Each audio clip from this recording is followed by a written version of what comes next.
segment is brought to you by Grand Mountain Bank, 4 locations in the county, locally owned. If you need a bank account, if you need a loan for something, go check out Grand Mountain Bank, your hometown bank, grandmountainbank.com. So, Andy Miller is joining us, County Commissioner candidate. Thank you for being here. Well, you bet. Welcome to our couch. That's a lovely one indeed. Right? How you feeling? How you feeling about being on TV? Oh, a little nervous for sure, but not too bad. Okay. It's a huge audience, so. Right. Have you been on TV before? Second interview. First interview was Japanese television. I was base camp manager for a North Pole expedition. Oh my gosh! Yeah. Do you speak Japanese? No, it was luckily in English. But they had a Japanese team out on the ice, and I had an American team out on the ice, and we were just sharing notes back in Resolute Bay, Northwest Territories. Oh my gosh! So it was fun. How long were you doing that? 2 springs back in the early 1980s. One spring as a reconnaissance up on the Arctic Ocean, and then the second spring I was managing the expedition from Resolute Bay and running resupplies, and we had 2 men trying to man-haul sledges out to the pole. So oh my gosh! they were not successful, but they did make it halfway and farther than anybody had made it at that time without using dogs or snowmobiles. Wow! So. I'm just trying the North Pole. Okay. Yeah. Okay. Was it cold all the time? When we left the coast of Canada in late February, it was 70 degrees below zero. So, and that 24 hours a day, because that's just when the sun comes up. You've got to start right when the sun comes up, and my gosh! And then move quickly. And with global warming, I'm not even sure what's happened lately. Right. But you have to be off the ice by the time it begins to melt, which is usually in late May in those days, and probably even earlier now. 2 months and yeah, just a short window. Crazy. Yeah. So, but otherwise, you grew up here. Yeah. Well, long time local. 40 years. I would say that's a long time. And then as a kid, my family had 2 ski lodges up here, Miller's Idlewild Inn and Miller's Idlewild Lodge. Yeah. So I grew up around those 2 places. Right. And Idlewild ski area. Yeah. So, What a great place to grow up. Oh, outstanding. Do you have some good memories? Yeah, some great memories. Yeah. Yep.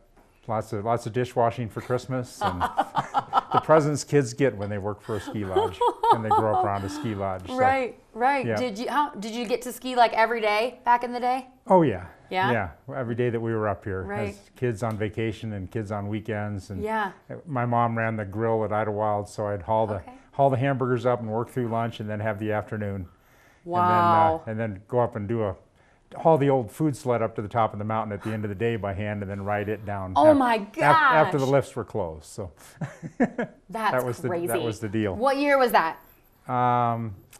So 60s. Okay. Yep, in the 1960s. Very cool. The inn was built in 1946 and the lodge was built in 1961. Okay. So does the inn still exist? yeah, it's the Miller's Inn cabins where it's local housing now, price controlled housing. The main lodge burned down in the late 1970s, so it's no longer. At its peak, it held 120 people. It was a big lodge. Oh wow! So, but yeah, the main lodge burned down, but all the rest of it's really neat local housing for sure. Cool. And then, so you grew up coming here, and then when did you move up full time? 1974. Okay. So. Okay. Jumped right into something. Daycare. Sure. Yeah, I just found out the other day one of my first daycare students is a grandfather. So. Oh my gosh.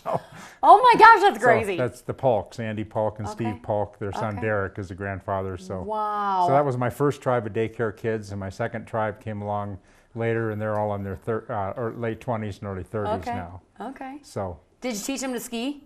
Ski. The second daycare they called the Outward Bound of daycares. So we climbed Byers Peak as a fundraiser. Oh, cool. And a neat, kind of sad story, but Willie Souls that just passed away. Yep. He was one of my kids. Oh wow. And he went to Mike Dybitz at High Country House, and the kids would get pledges per vertical foot climb.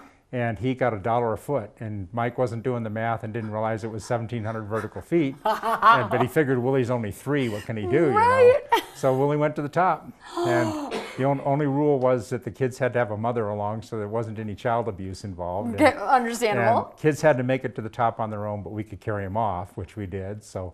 And I just had a lot of fuel, a lot of candy bars, a lot of fruit, a lot of protein, just kept them moving up the mountain. And Willie and 2 other boys made it up that year. Oh my gosh. And big ski program, a lot of skiing at the Janes. So very cool. Yeah, and those kids all still remember daycare. So that's a wonderful thing. Yeah. So.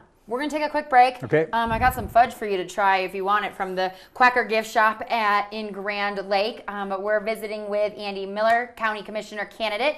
After the break, we're going to talk a little bit more about Idlewild Lodge and growing up here and what that was like. So stay tuned here on TV 18. We'll be back. We got to try it. This one's good.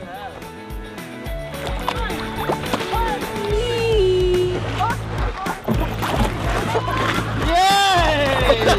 Champion